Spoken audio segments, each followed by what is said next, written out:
प्रिय विद्यार्थियों नमस्कार। हम भक्ति आंदोलन के प्रमुख आचार्य और संतों के विषय में बात कर रहे थे, जिसमें हमने शंकर और मध्वाचार्य और रामानुजाचार्य के विषय में बात की या उनके बारे में चर्चा की थी। अब हम बात कर रहे हैं निम्बार्क। रामानुज की भांति कुछ और विचारक भी शंकराचार्य के सिद्धांतों से असहमत थे, असंतुष्ट थे, और उन्होंने भक्ति के सिद्धांत की पुष्टि के लिए अपने विचार का प्रचार किया। इसमें रामानुज के समकालीन निम्बार्काचार्य भी हैं, जिनका काल जो है वो 11वीं शताब्दी माना जाता है, और ये रामानुज से आयु में छोटे थे और मध्वाचार्य के पूर्ववर्ती या उनसे पहले रहे हैं। इनका जो सिद्धांत है वो द्वैतवाद कहलाता है। इन्होंने भी निर्गुण और निराकार ब्रह्म के सिद्धांत का खंडन किया। इन्होंने उस परम सत्ता को कृष्ण के रूप में स्वीकार किया और जिसमें सभी गुणों का समावेश माना, और जो विचारातीत हैं, विचारों से परे हैं, और वे अवतारवाद में भी विश्वास रखते थे। जगत को भ्रम और असत्य नहीं मानते थे, और शंकर के विवर्तवाद के सिद्धांत का उन्होंने खंडन किया।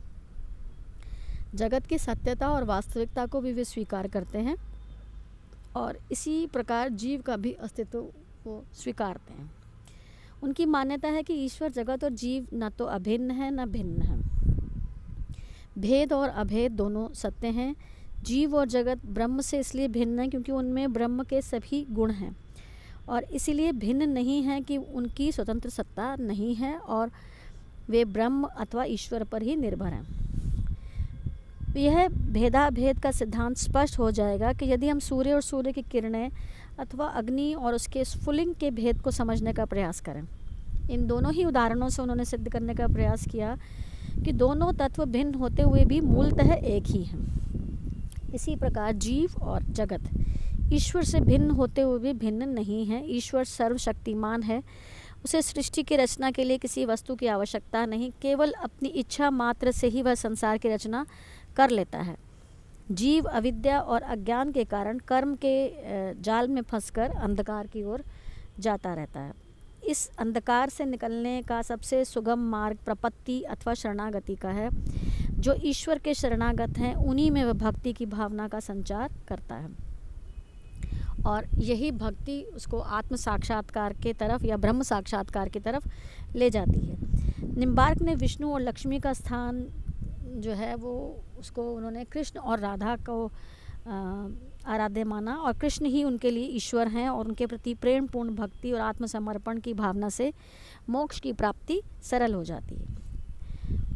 उनके अनुसार परम सत्ता जो है वो कृष्णमय है, और कृष्ण ही अंतिम सत्य है। शास्त्रों में जो नैतिकता के विचार या नैतिकता के मानक दिए गए हैं उनमें भी आस्था प्रकट की है। निम्बार्क जो हैं वो वेल्लारी ज़िले में पैदा हुए थे और तेलंग ब्राह्मण थे, लेकिन उन्होंने अपना अधिकांश जीवन काल वृंदावन में व्यतीत किया, जो कि कृष्ण भक्ति का केंद्र था। रामानुज की भांति इन्होंने भी भक्ति पर ही जोर दिया, और प्रपत्ति के सिद्धांत को अपनाकर कृष्ण भक्ति का सरल मार्ग उन्होंने जनसाधारण और निम्न वर्ग और जनता के लिए खोल दिया, और इन्हीं की परंपरा को आगे वल्लभ और चैतन्य ने आगे बढ़ाया।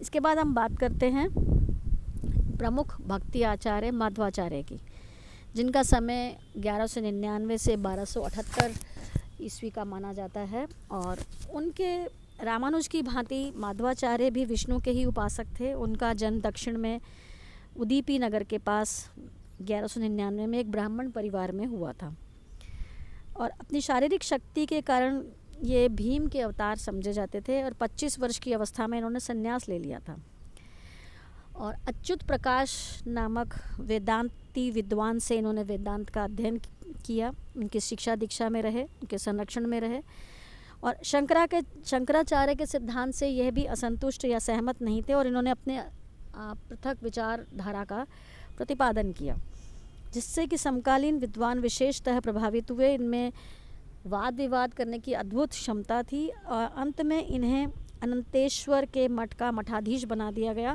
और अपने विचारों की पुष्टि के लिए इन्होंने देश के विभिन्न भागों में भ्रमण कर विभिन्न विद्वानों को शास्त्रार्थ में परास्त किया। और श्रृंगेरी मठ के मठाधीश से भी इनका विवाद रहा, पर अंत में यह विजयी रहे। और ये माना जाता है कि उडुपी में कृष्ण के मंदिर की स्थापना उन्होंने की, जो आज भी वैष्णव अनुरागियों के लिए आस्था का केंद्र है। और उपदेश देते हुए 1278 में ही इनका देहावसान वहीं हुआ। इनके सिद्धांत को द्वैतवाद कहा जाता है, जो कुछ मायनों में या कुछ अर्थों में रामानुज के विशिष्टाद्वैत से मिलता हुआ है।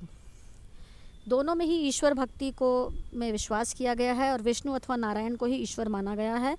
लेकिन अंतर यह है कि माधवाचार्य जीव और जगत को ईश्वर से भिन्न मानते हैं और वो कट्टर द्वैतवादी और भेदवादी थे। उन्होंने 5 प्रकार के भेदों का संकेत किया है। ईश्वर और आत्मा में भेद, विभिन्न आत्माओं में भेद, ईश्वर और पदार्थ में भेद, पदार्थ और पदार्थ में भेद, आत्मा और पदार्थ में भेद। लेकिन इस भेद का अर्थ यह नहीं है कि इनमें से सभी स्वतंत्र हैं। शरीर और आत्मा भिन्न होते हुए भी एक दूसरे पर आधारित हैं। ईश्वर और आत्मा भिन्न होते हुए भी आत्मा ईश्वर पर आधारित है। उनके विचार से केवल ईश्वर को ही अपनी स्वतंत्र सत्ता है। अन्य सभी तत्व पृथक होते हुए भी उसी पर आश्रित हैं, आधारित हैं। ईश्वर के गुणों का विवेचन करते हुए उन्होंने कहा कि वह सर्वगुण संपन्न है और उसका संपूर्ण ज्ञान मानव की शक्ति से परे है। अतः ज्ञान द्वारा उसकी प्राप्ति संभव नहीं है। संसार ईश्वर का वास्तविक रूप समझने में बाधक है और जीव को अपने वास्तविक रूप समझने में भी संसार बाधा है। इन दोनों ही बाधाओं से मुक्ति प्राप्त करना ही मुक्ति है। इन बाधाओं को हटाना ही मुक्ति है। इसलिए ईश्वर का ज्ञान मुक्ति के लिए आवश्यक है और उस ज्ञान का जो महत्व है उसके लिए भक्ति अत्यंत अनिवार्य है। भक्ति के बिना नहीं हो सकता ये। तो मोक्ष के लिए सर्वप्रथम जो ज़रूरी चीज़ निष्काम कर्मयोग, जिसमें सांसारिक वस्तुओं से वैराग्य और उचित गुरु का मार्गदर्शन और अंत में भगवान की उपासना की कृपा से ईश्वर का साक्षात्कार होता है और मोक्ष की प्राप्ति होती है। यह मोक्ष आवागमन के बंधन से जीव को मुक्त कर देता है और उसके कर्मों के अनुसार उसे उच्च अथवा निम्न गति देता है। तो एक प्रकार से भक्ति को ही मोक्ष का एकमात्र साधन उन्होंने स्वीकार किया है। अन्य सभी कुछ भक्ति के सहायक के रूप में, गौण तत्व के रूप में अंग माने गए हैं। तो माधव का दर्शन इसीलिए अधिक लोकप्रिय नहीं हो पाया और भक्ति के लिए भी उन्होंने एक प्रकार के अनुशासन का, एक प्रकार के कठोर नियमावली या नियंत्रण का विधान किया, जो जनसाधारण के लिए उतना आकर्षक या उतना सहज नहीं रहा जितना कि रामानुज का सिद्धांत, जितना रामानुज का प्रपत्ति सिद्धांत कि केवल ईश्वर की शरण में स्वयं को दे देना जो लोकप्रियता प्राप्त कर पाया, उतना अधिक माधव का दर्शन नहीं कर पाया। इसी प्रकार अन्य भक्ति संतों के विषय में हम आगे चर्चा करेंगे। धन्यवाद।